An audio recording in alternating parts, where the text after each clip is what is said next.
Really, really easy.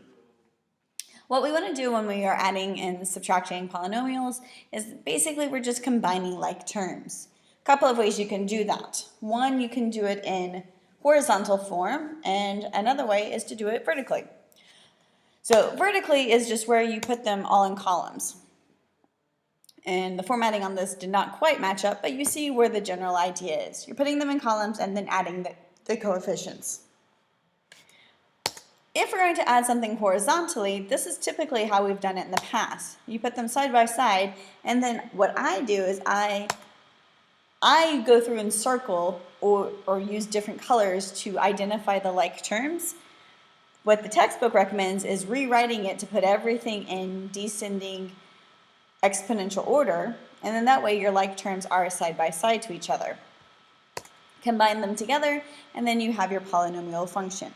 Remember that in order for it to be a like term, it has to have exactly the same variable and exactly the same exponent. So same variable, same keep wanting to say coefficient, but same variable and same exponent. The coefficients can be different because you can add them or subtract them. All right, so if we look at subtraction, if we're going to do this in the vertical format, you first put them in the vertical format, align them appropriately, and then just basically use the property of subtraction to change it to where you're adding the opposite, which is what I would do anyways, so I agree with the book on this. Combine your like terms by adding the coefficients, and then you have your answer. If you subtract in the horizontal format, again, write them in that order, putting parentheses around the entire expression, and then adding the opposite. So basically you're distributing that negative, that subtraction sign, to the second set of parentheses.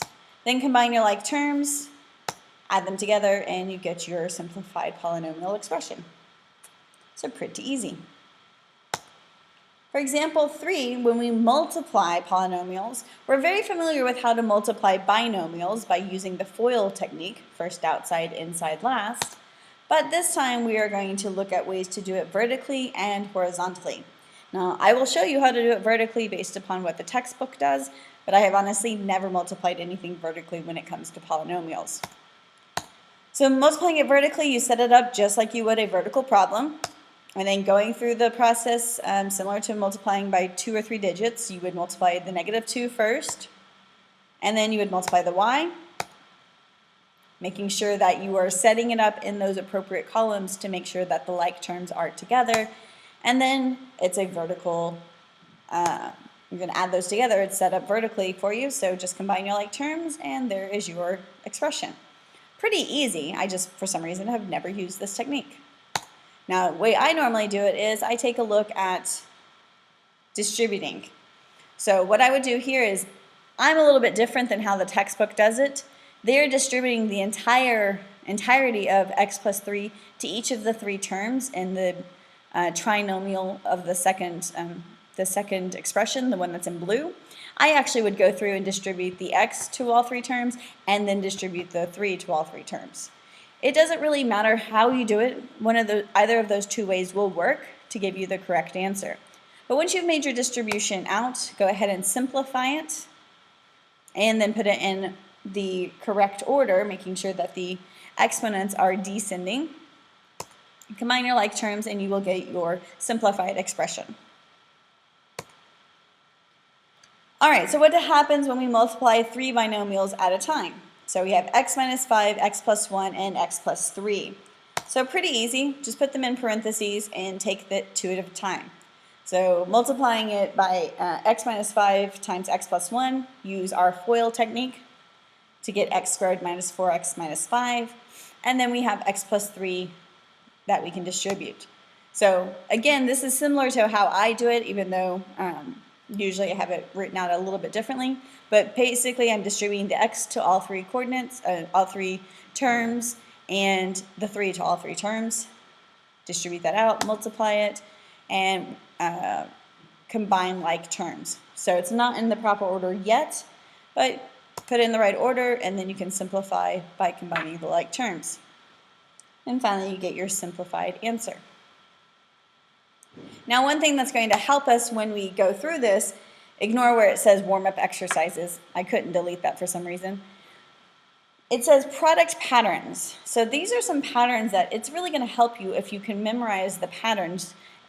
It just speeds things up for you. It doesn't necessarily mean you have to memorize it and that you can't solve these problems without it, but if you can start to recognize them, it's going to make doing all of this a little bit faster. The first one is the sum and difference. If basically you have an expression and you're multiplying by the conjugate, it's going to be the difference of two squares. So just square the first number, subtraction, square the second number. And the square of a binomial, again, this is what we're doing in order to create those perfect square trinomials. So this is going backwards. We're taking that and multiplying it together. We're not factoring it. The new one is the cube of a binomial. So what if I have a plus b to the third power? So there is a pattern I can use. Instead of saying a plus b times a plus b times a plus b and doing it all by hand, I could memorize this pattern and it would help simplify that process. So a to the third power plus 3a squared b plus 3ab squared plus b to the third power, or a minus b to the third power would equal a to the third minus 3a squared b plus 3ab squared minus b to the third. So notice that on the subtraction one, it's positive, negative, positive, negative. So nice little pattern there for us to help memorize. And as long as you go in that order, you'll have some really good luck with speeding up your processes. So our next example is taking a look at some of these in process. So 3t plus 4 times 3t minus 4, obviously these are conjugates. So square 3t and square 4 and you will get your answer. 8x minus 3 squared would be trying to create that perfect square trinomial. So you are going to square the first term, square the last term, and in the middle you're going to say 2 times 3, 8x. Simplify all that out and you get your final answer. And then take a look at what we do when we have a cubic function. So the cube of a binomial. So pq to the third, then 3 times pq squared times 5, plus 3 times pq times 5 squared, plus 5 to the third.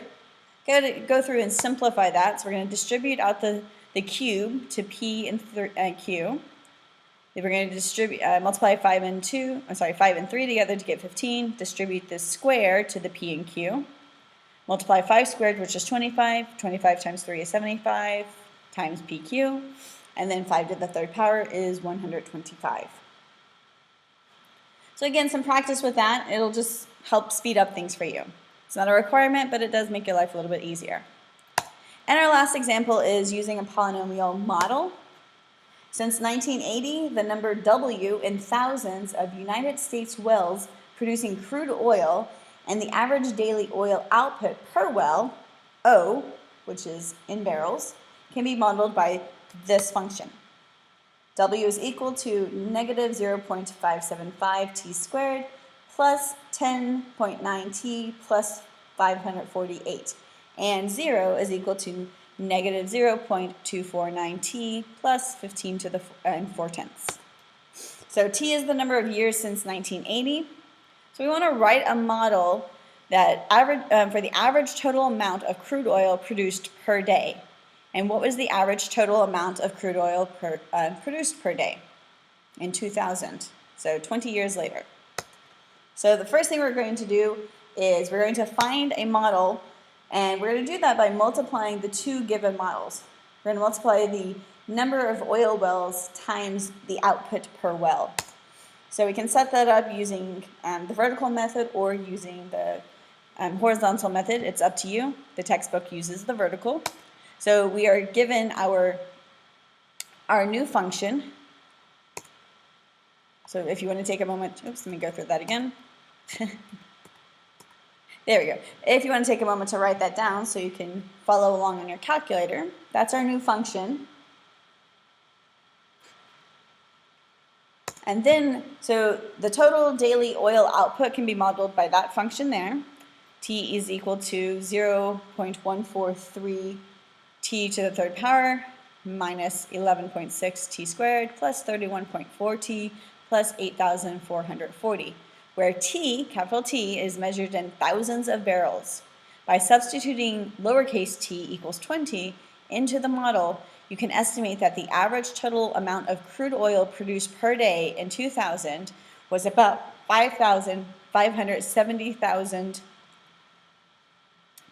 barrels, or 5,570,000 barrels. And that is it for our lesson. I recommend going back through and reviewing any areas that you need some assistance on, and we will answer any questions you have in class.